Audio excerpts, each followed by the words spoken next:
when you're organizing an event, one of the most, important things is actually coming up with the ideas to present to your bosses or your managers, or coming up with that strategy and going, you know what, I know what kind of event I want to plan. So even if you can, sometimes you can take ideas from different industries or different events. So you could take an event from a birthday party or a wedding and put it in as a conference. So things are sort of mixing and matching a lot now because we want a real experience.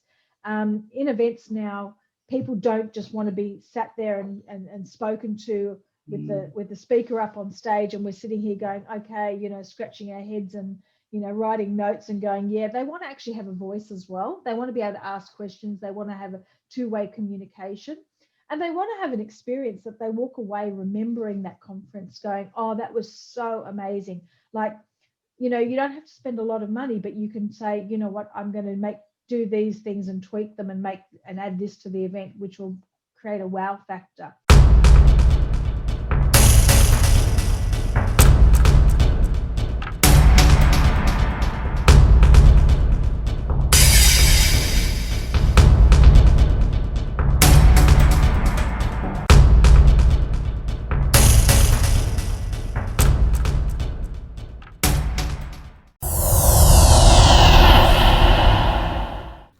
Talking with the experts. Hello and welcome to Talking with the Experts. My name's Rose Davidson from rosedavidson.com. And Talking with the Experts is about all things business by business owners for business owners. And you can find it on all good podcasting streaming platforms and on YouTube. And today my guest is Nicole Santer, and she is a descendant in a strong line of event organisers. And she still talks of the buzz she felt when table setting with the wait staff at the tender age of 5. Now a captivating speaker and ardent events industry expert, Nicole's latest entrepreneurial venture brings to the industry the ultimate online search engine for events. It's called Event Buzz 360, and we'll talk to Nicole about that a little bit later.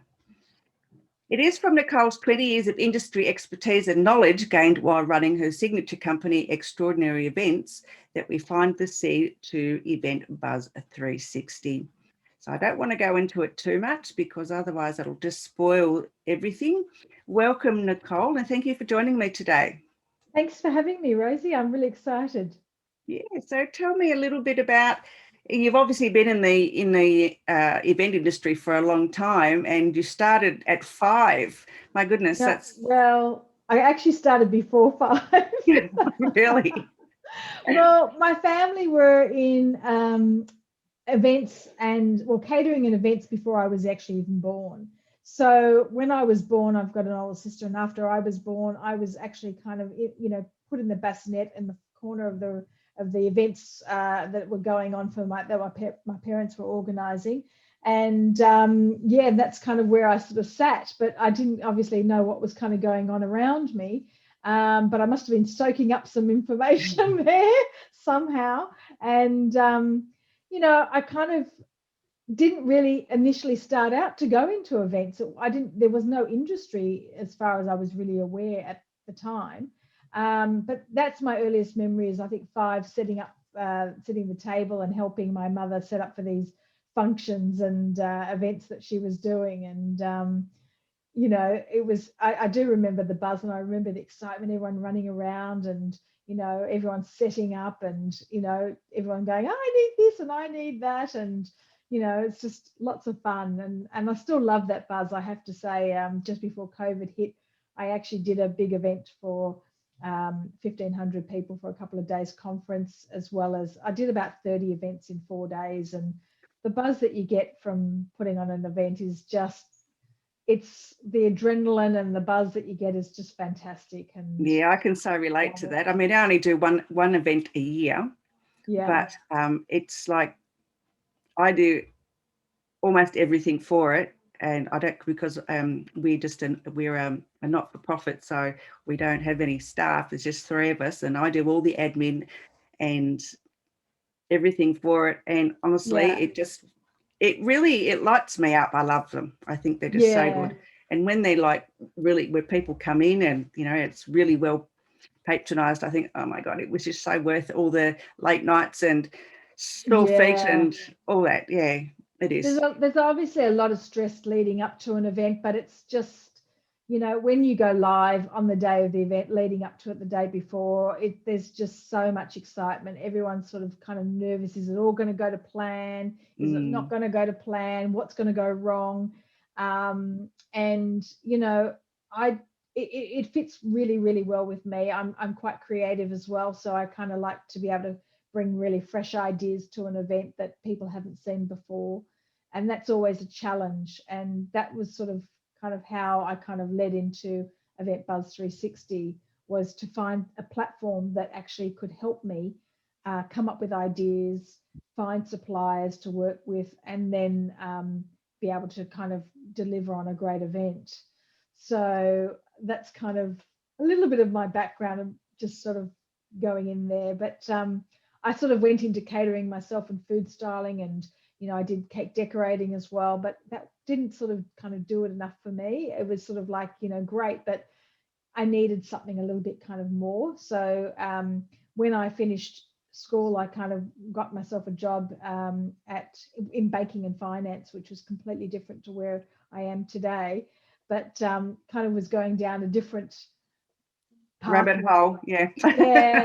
And you kind of don't really, and that happens sometimes, you go one way and you think this is the way for you, and then you realize, oh, this is not really the way for me. It's a bit too, I don't know, not it doesn't fit with my personality, I suppose. So you go, oh, okay, what should I do? And I didn't really know what to do. And I think that's the problem that a lot of people actually have, is I'd like to do something, but I don't know what that something is. Yeah. And I had a cousin who came home and she said, oh, I've just finished a big event. And I said, oh, what do you mean? What event did you do?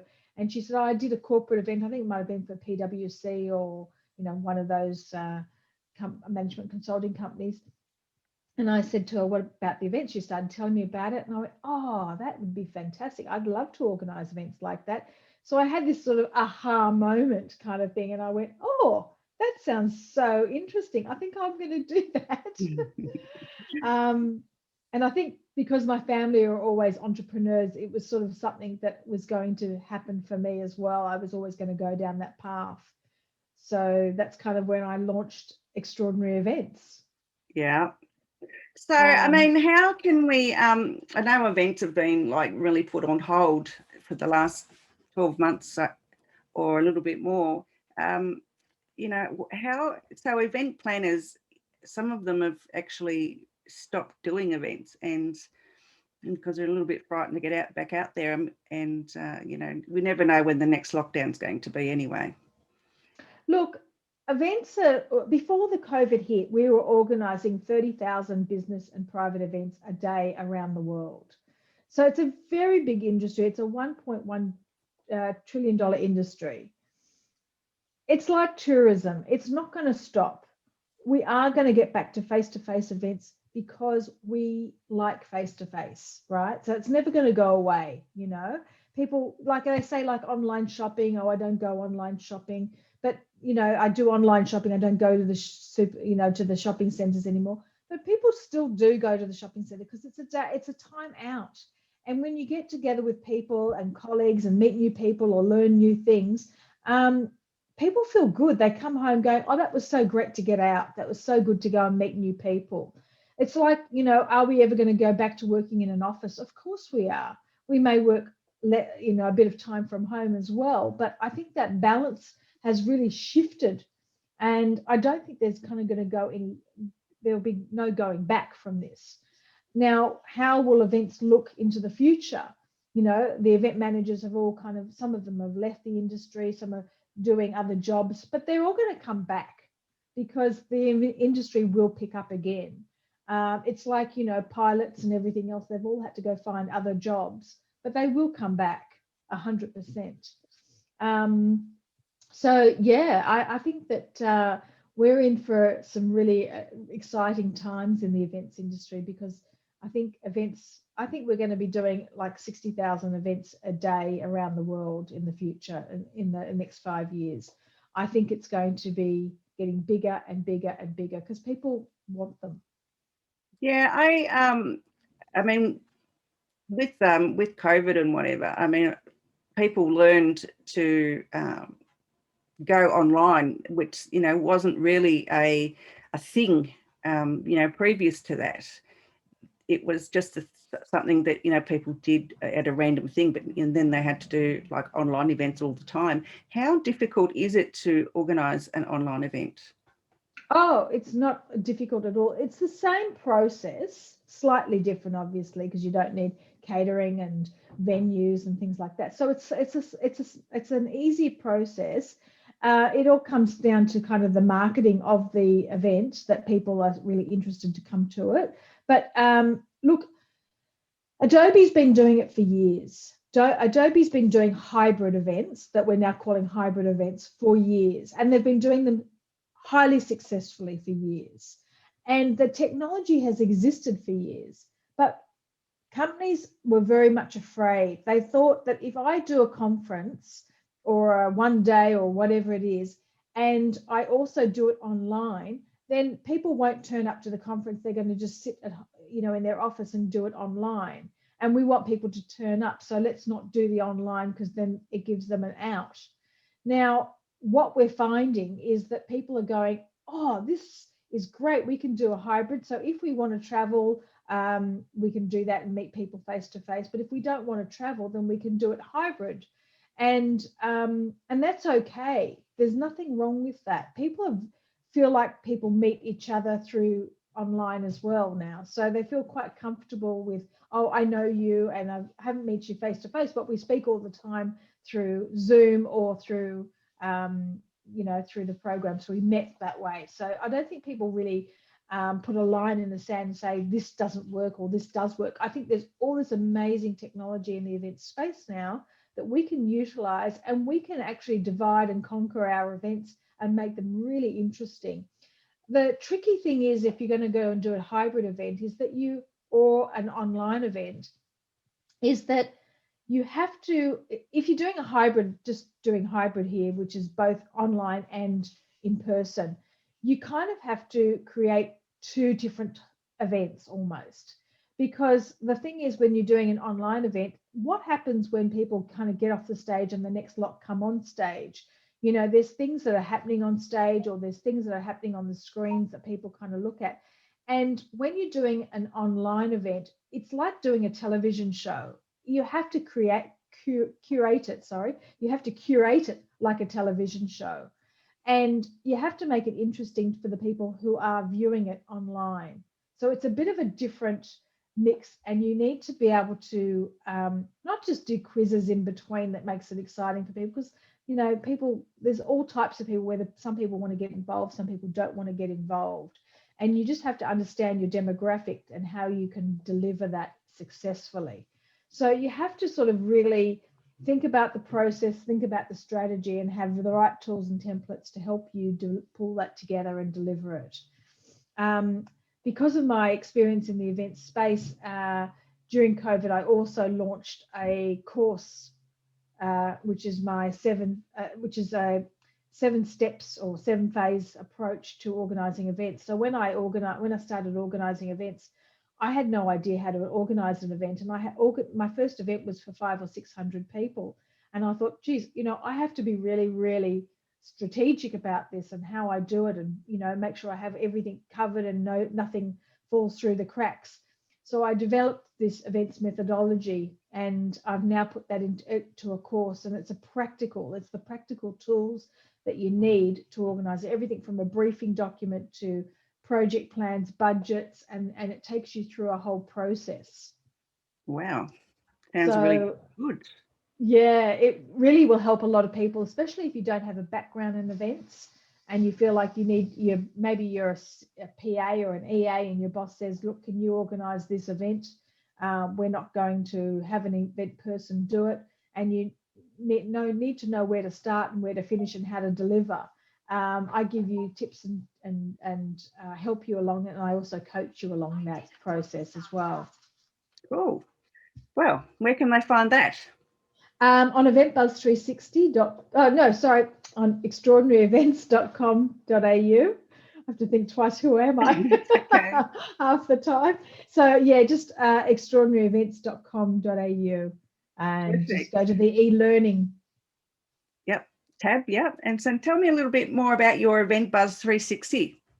Yeah, so as I was saying earlier, is that, when you're organizing an event, one of the most, important things is actually coming up with the ideas to present to your bosses or your managers, or coming up with that strategy and going, you know what, I know what kind of event I want to plan. So even if sometimes you can take ideas from different industries or different events. So you could take an event from a birthday party or a wedding and put it in as a conference. So things are sort of mixing and matching a lot now because we want a real experience.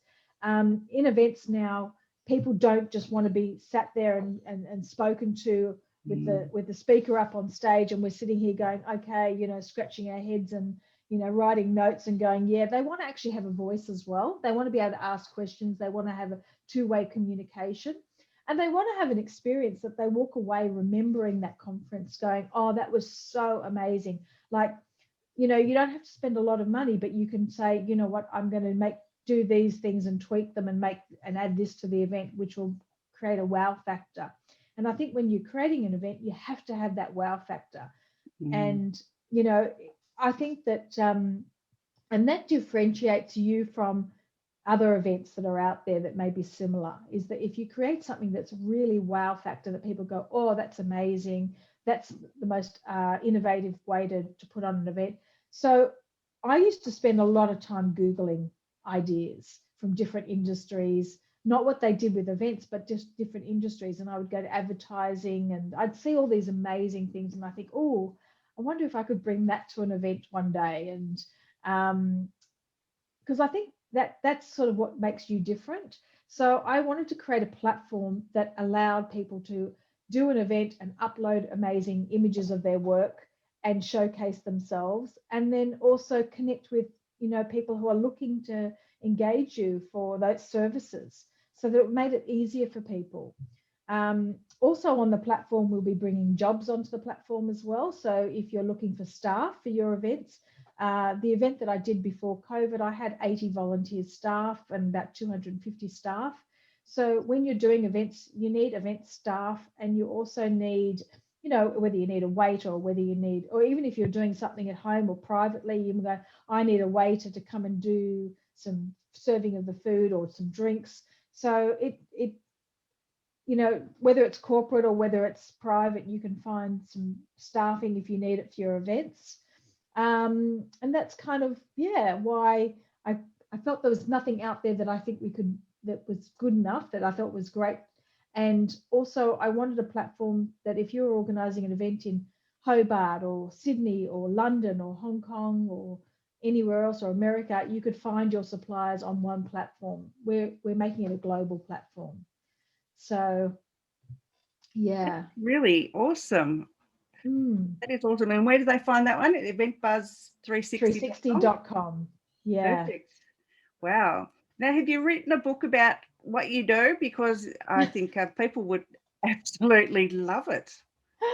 I haven't yet, but that doesn't mean it's not going to be in the works in the future. But I think at the moment I've got enough on my plate with trying to build out the business. We're still in the early days because we only just sort of kind of launched it. But we're getting great traction from people, getting great feedback from people. And we've got a whole lot of, really exciting things in the pipeline as well, coming onto the platform. The ability to save images to your own events board, create, files within, like if you were doing an event or a conference, you could create a conference folder with all your things that you like, the food and suppliers that you'd like to kind of work with, and also connecting with each other as well. So there's a few things kind of in the pipelines, but it's still very early days for us. Yeah. And is there a cost to join that platform? No, it's free. It's free to join. So yeah, you can get on there and find what you need. Wow, I don't need, because I'm the president of a domestic violence awareness initiative, and I'm trying to bring I've done a lot of events for domestic violence. Now, we're in Adelaide, that's where it started. It's called Healing Through Love, and we hold annual free pamper days for survivors. And since I've moved to Hobart, I wanted to bring them down here, and I did try last year, but because of COVID, I had to cancel. But I couldn't find the things that I needed, like signage and stationery and all those sorts of things. So perhaps that platform that you've got, I'll have to go on there and see what I can find. Yeah, at the moment we've got only a few suppliers on the platform. It's not as many as we like. We've got about 250 on there at the moment, but I've got a database of 20,000 suppliers to kind of get on. So we're just sort of troubleshooting that and just going a little bit slow at the moment to sort of just feel our way. But I think within, the next 12 months, hopefully we'll be kind of having all those suppliers on the platform, and you'll be able to find everything you need. You need to let me know when it's up and going properly. So yes, get the event down here. It'd be great. Definitely, yeah, absolutely. And we'll be having staffing. We can probably even help you with some volunteer staff as well. So yeah, definitely. Yay! Yeah, it's a very important it's who you know, isn't it? Yeah, oh, totally. 6 degrees. Yeah, that's it. That's it. So have you got any wise words, Nicole, for anyone who's thinking about starting an event business or wants to run an event and hasn't got the money to employ an event organizer? Yeah, well, if anyone was wanting to organize an event, I highly recommend doing, buying the course, because that will give them all the tools that they need. So they get populated budgets and briefing documents. And if you're going to do a venue site inspection, there's a checklist there that you have to, you go through, and you can just go to the venue and say, yep, have you got this? Do you have this? And you'll be able to, it's made for big events. So if you have a smaller event, you'll just actually just cut down what it is you need, but it's all populated. So you don't actually have to go, but it'll also spark interest. You'll go, oh, okay, I wasn't thinking of that, never thought of doing that. I didn't know I needed that, so maybe I need this. And it'll help you to sort of really articulate how and what you need for your event. And also you get to kind of work with me as well. If you get into any trouble as well, I can kind of mentor you through that as well, which I think people find really helpful, because events are a tricky thing to organize. And even the most super organized people find it tricky, because events are a combination of being super organized but also creative. And that's what makes a successful event, is being creative. You can't just sort of say, yes, I'm really good at, checklists and I can get things done. It's not a checklist. And, you might find that when you are doing it that way, that you have, like, I know somebody who did an event after, one of the events that I used to do, and then they took over and did it. And then behind the stage, they had some branding, but the back of the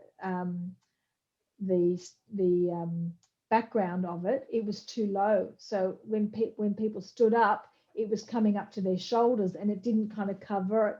So being not experienced, she didn't have the experience to know that you need to, allow for the height of a person, because when you look at it and you video it, it looks cut off and it looks odd at the background. So just simple tricks and things like that, which I talk you through the program as well, just to sort of like, think about these things so that things don't get forgotten.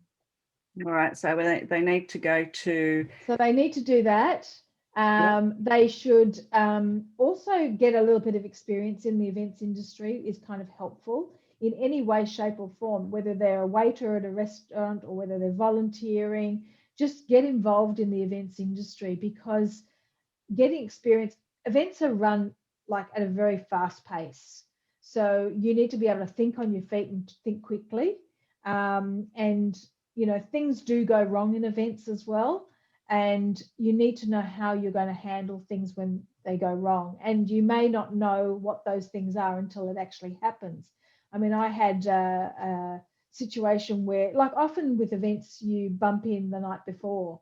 And I did an event where we bumped in the night before a lot of the audio visual equipment.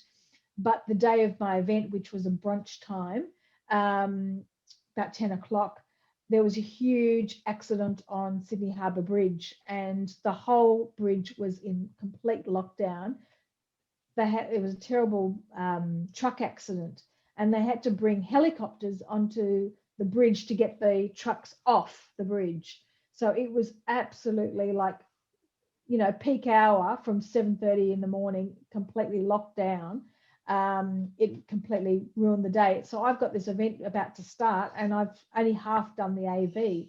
So all the sound kind of wasn't completely hooked up and ready to go. So as the event organizer, it's your responsibility to still make that event happen. I was on the phone to my AV crew. They weren't there, and they were telling me how to operate the AV desk. And if you've ever seen an AV desk, it's a little bit like a cockpit. It's full of buttons and wires and levers and wires, and you kind of just have to kind of get in boots and all and kind of do that. And there's always something that kind of happens in the events industry that you cannot plan for, but you just have to go, okay, breathe.